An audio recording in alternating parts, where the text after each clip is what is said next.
Hi, everybody. This is Kirk Davis, Executive Director of Camps, and I'm here with Steve Bishop of Bader Martin. Steve, hello. Good morning. Hey, I thought this would be a great opportunity, and I appreciate all your preparation to get ready to share information that we have, current information that we have available on the Payroll Protection Program loan. So we're going to do some more introduction and talk about that, but I wanted to start with introducing you. Steve, you're a principal at Bader Martin. Yes. And how long have you been there? Now I know you've got like 35 years of experience in your industry. Right. I've been both in public accounting and private accounting. I've been with Bader Martin for the past 9 years. Okay, and then your background, you've got forensic accounting, litigation support, expert testimony. You've done a wide variety of things. Done a little bit beyond the traditional accounting services, and some of that work is very interesting to do. Yeah, and I think it's good for everybody to know that you've got that broad background, and you bring a lot to the table. Thank you. Interestingly, too, you have a hobby outside of work, vintage cars. Yeah, I spend a little time trying to restore old muscle cars. Oh my goodness. Now you're working on is it a 71 Camaro?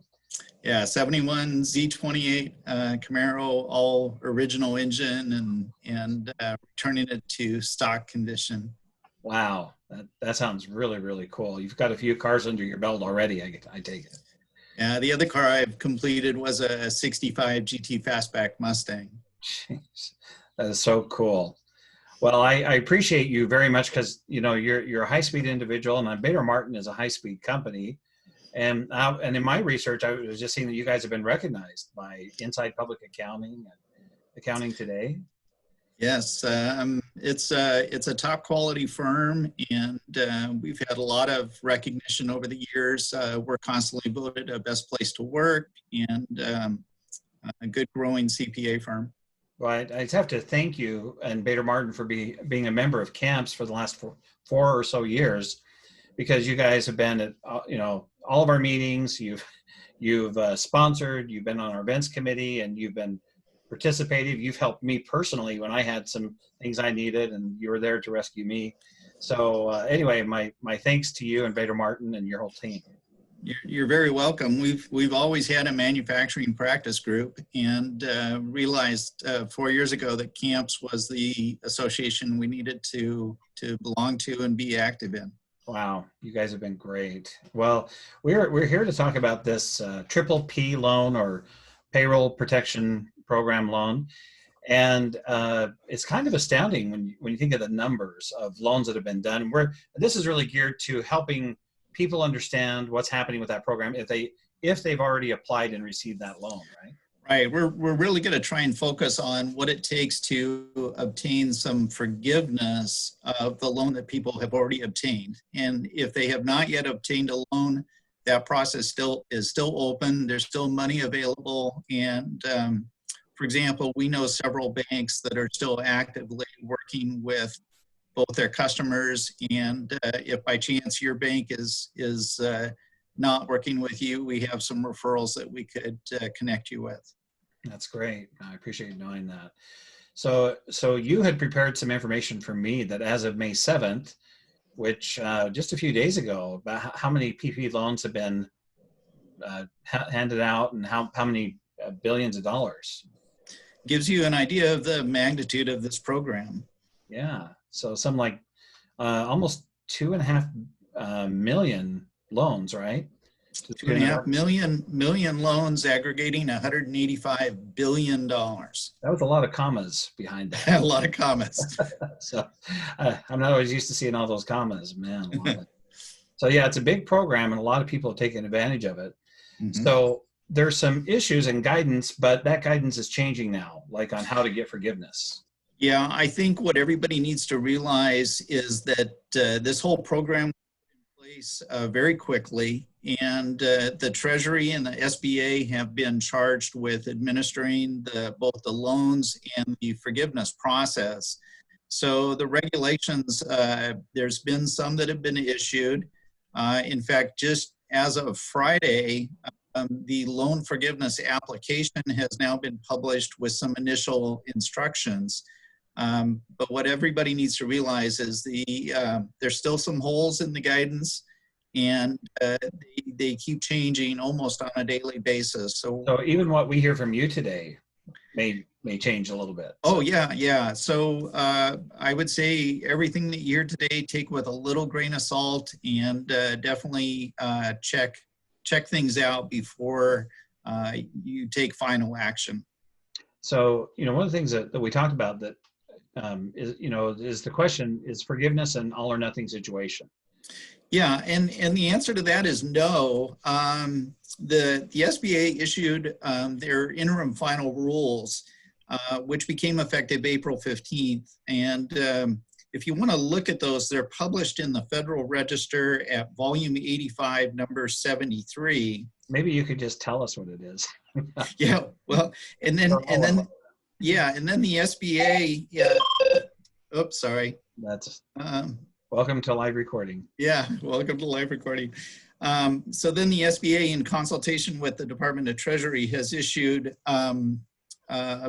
both their interim final rules and frequently asked questions. So again, as of about Friday, there's 46 questions and answers that help PPP loan holders kind of evaluate how things move forward. Yeah, see, and this is why I'm glad we're talking, Steve, because holy cow, it's a ton of information to get through. And if you're not a professional, if you're not in this field, that's why I'm glad we're just having you can help us get the high points, right?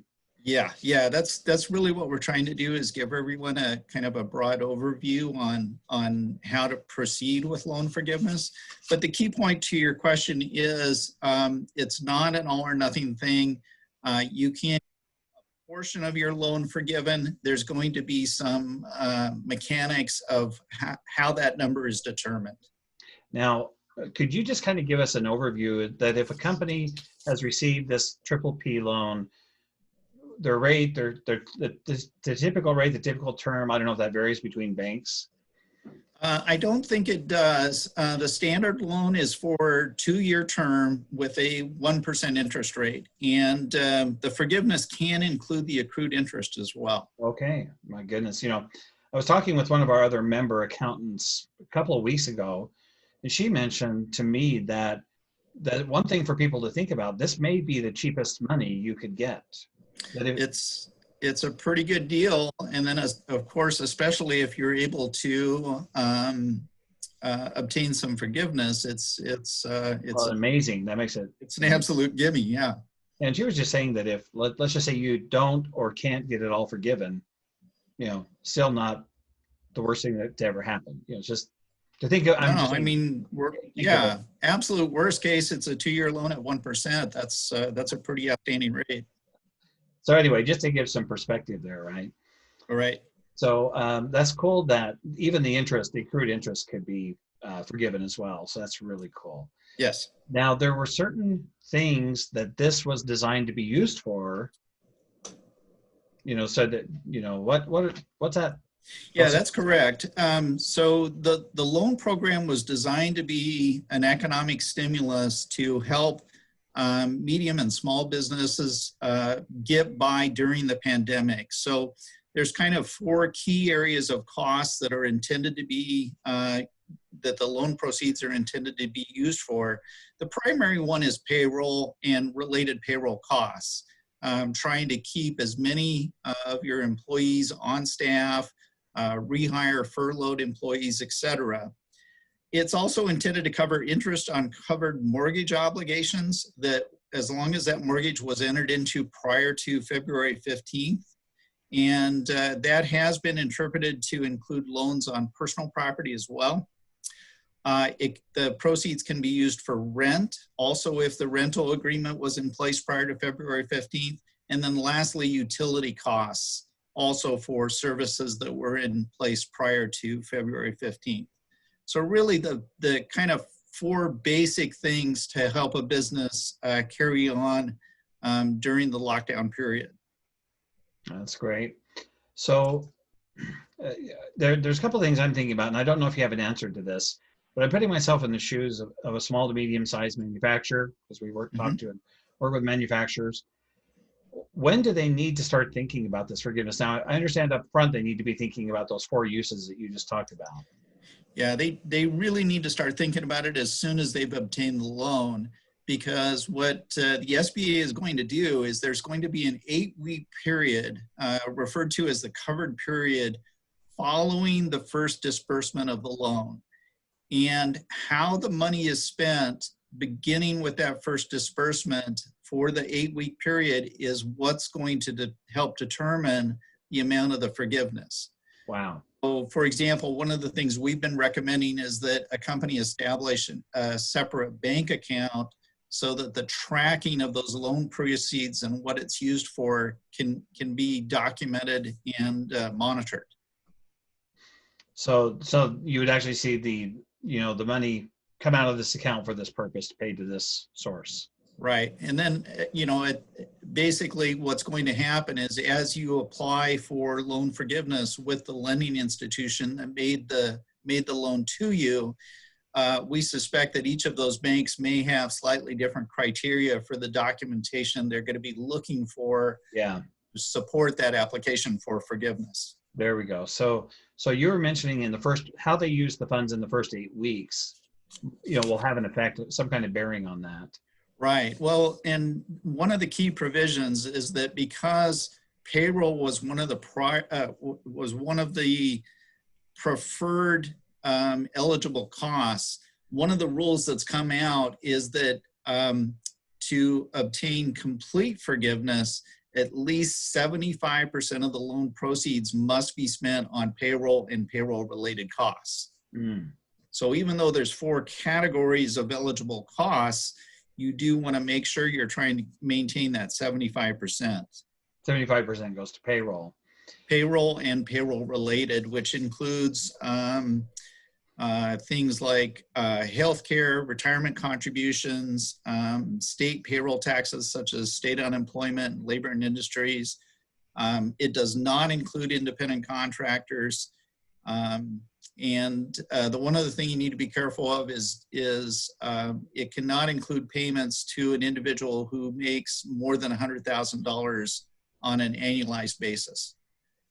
Now, is it meaning that it doesn't apply at all, or just only applies up to? Up to the approximate $15,000 that would be what that annualized amount translates to for the 8 weeks. Okay, for the 8 weeks. Now, and I'm off script just a little bit here, but we're going to go through the 8-week period. And when should a company start thinking about the forgiveness part of this? Is this something that, since it's a 2-year loan, I don't have to worry about it too much until the 2 years, or? Well, some of that guidance is still coming out, but I think you need to start thinking about it as soon as you get the loan proceeds, definitely as far as tracing the funds, documenting what those funds are spent on.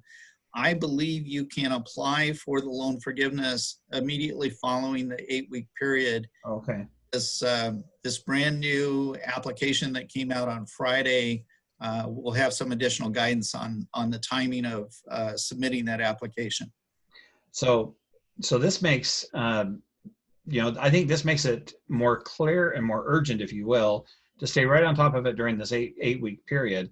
And if you can apply and have that thing forgiven, and it's off your plate and done, it's gonna make for happier businesses, happier accounting. Absolutely. Also, maybe busier accountants. Yeah. So, because I think there's going to be quite a bit of tax considerations, at the end of the year on this anyway. Well, one controversy that still exists is the IRS has come out and indicated that costs used to obtain forgiveness are not tax deductible. And everyone believes that's opposite the intent of this program. So that is one of the key items that is still in controversy as we speak today. Oh, very good. So hopefully we'll get more information about that. Yeah. Now, is it going to make a difference in the big picture of the accounting basis, whether it's accrual or cash accounting? Well, that's one of the open items because there's wording in both the interim final rules and the questions and answers. Some say payments, some say incurred.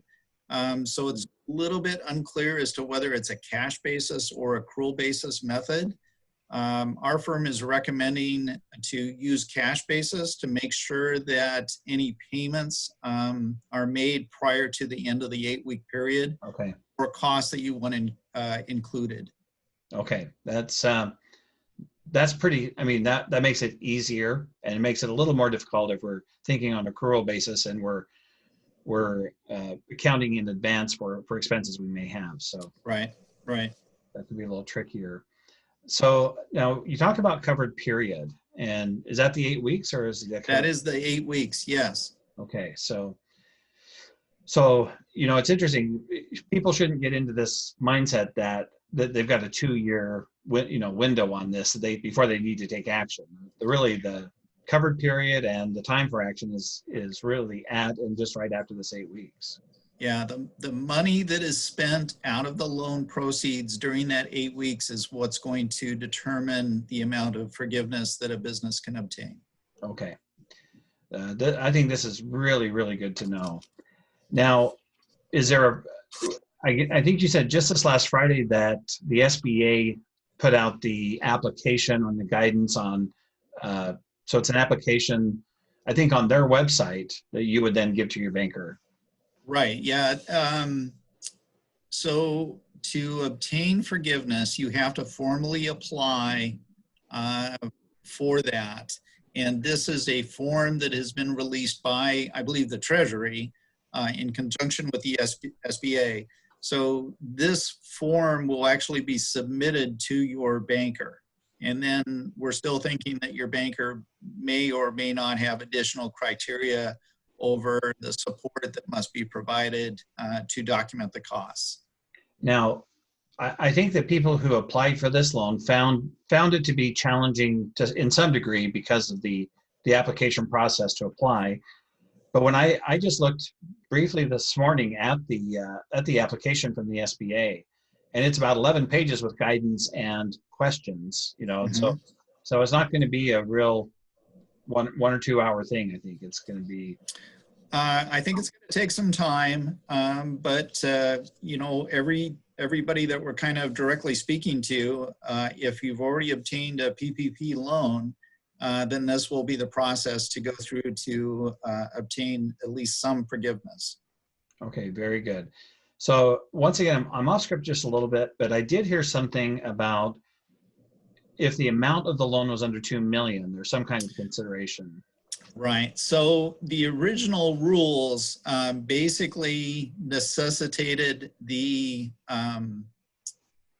person obtaining the loan or the business obtaining the loan to attest that there was a true economic need for the loan. And a number of, for example, public companies ended up obtaining loans, which created controversy because a lot of people felt that a public company would have adequate liquidity to make it through the pandemic without the necessity of obtaining a loan. So it's actually question 46 that was released about a week ago that now says if the original loan was $2 million or less, the SBA is accepting that as a safe harbor that there was economic need for the loan. So if your loan is $2 million or more, you will still have to provide the compensation and possible support for needing the loan, the economic necessity of the loan. But if it's $2 million or less, you're within the safe harbor provision. Okay, that's really good to know, actually.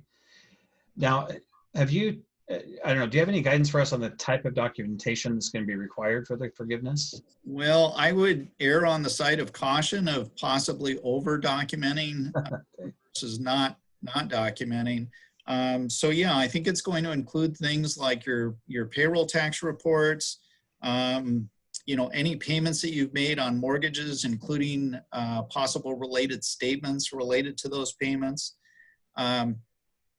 Check copies, canceled checks. Okay, so just Really, yeah, really anything you can think. document the heck out of it. Document both the nature and the amount of the expenditure. That's really interesting. Because I think it's going to be important for people to get really clear that these types of items in my bookkeeping system essentially are going to be helpful in documenting for the loan forgiveness. So, I think this is really helpful information to say, start now and mark or dog ear or asterisk the payments that are going to have to be made. I don't know if they're, in some accounting systems that they could put a memo note or something to say this could be PPP related. Do that, but I would literally start building a paper file of documentation related to the expenditure.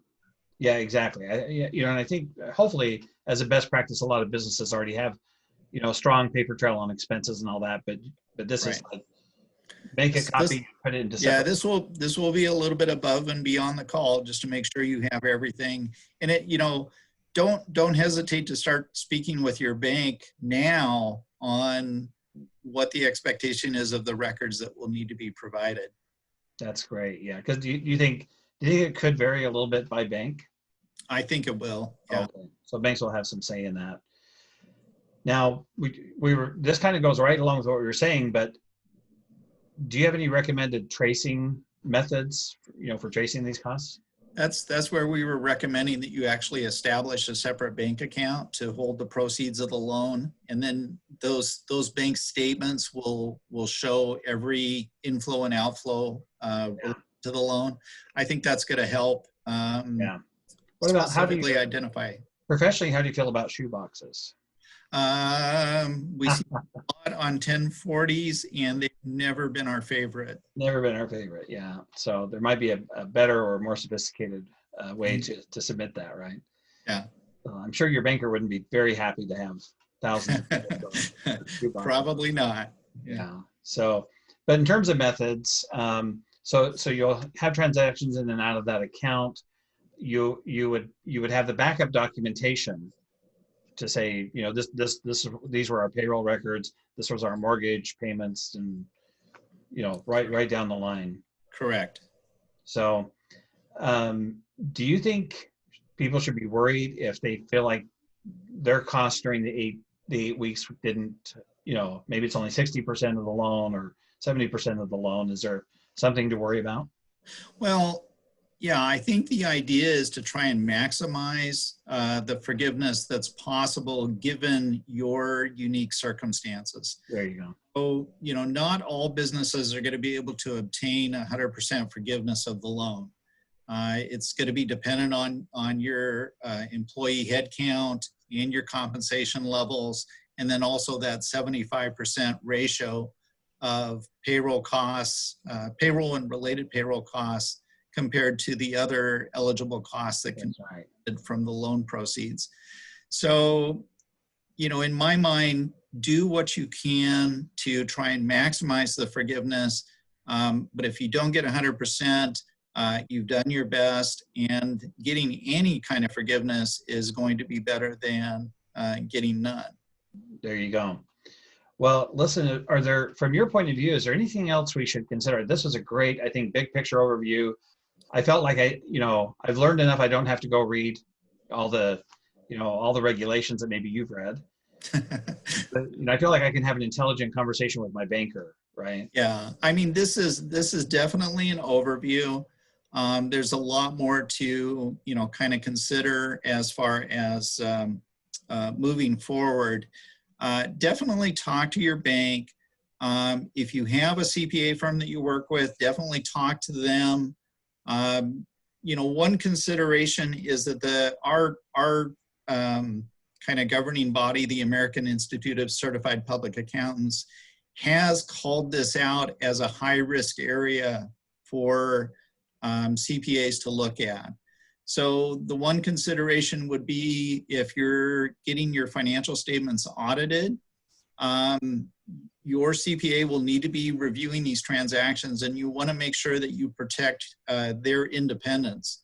So it might make sense to use a CPA firm that's different than the one that you normally work with. But Interesting. certainly start by talking with your existing CPA firm. Or, for example, if you're not working with a CPA firm, we'd be happy to talk to you to help you through this process.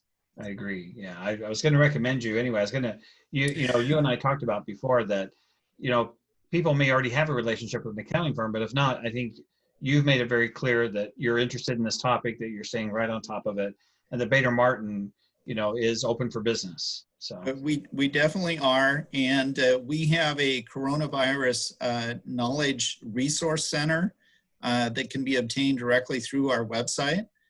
So there's a lot of good information on there, and then that is constantly being updated as new guidance is issued. So that's, for anybody, that'd be a good stop to start to see some of the rules and guidance that's out there.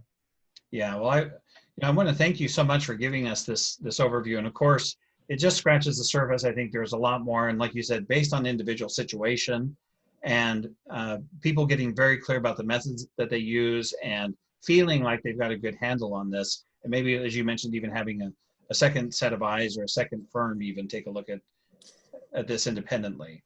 Yeah, it's definitely not going to hurt to get some consulting guidance as you go through this process. Yeah, just dot the I's, cross the T's, which is a good idea anyway. Well, first of all, I want to thank you so much for your time and for making this information available. Steve, if somebody wants to ask you more questions and get more involved with you or Bader Martin, how do they get a hold of you? Yeah, so my direct line is 206-613-0240. I can also be reached by email, which is sbishop@badermartin.com. Bishop, just like the chess piece. And then also our website is www.badermartin.com. Now, you mentioned that you've got a team of folks that are focused on these COVID-related issues, and that there's some great resources on the website. Yeah, we have a dedicated team that is looking at this literally daily. Well, very good. I want to thank you for being such a vital part of camps and our manufacturing ecosystem. We work together as a community and we help each other out, and you have continue even with this video today to show that type of spirit and heart. So thank you so much. Well, you're very, very welcome, and I just hope that this information helps our members as they move forward with their applications. Me too, and I know it was helpful and informative to me as I talk with so many different businesses too. So thank you so much. You're very welcome. Have a good day. Okay, thanks, Kirk.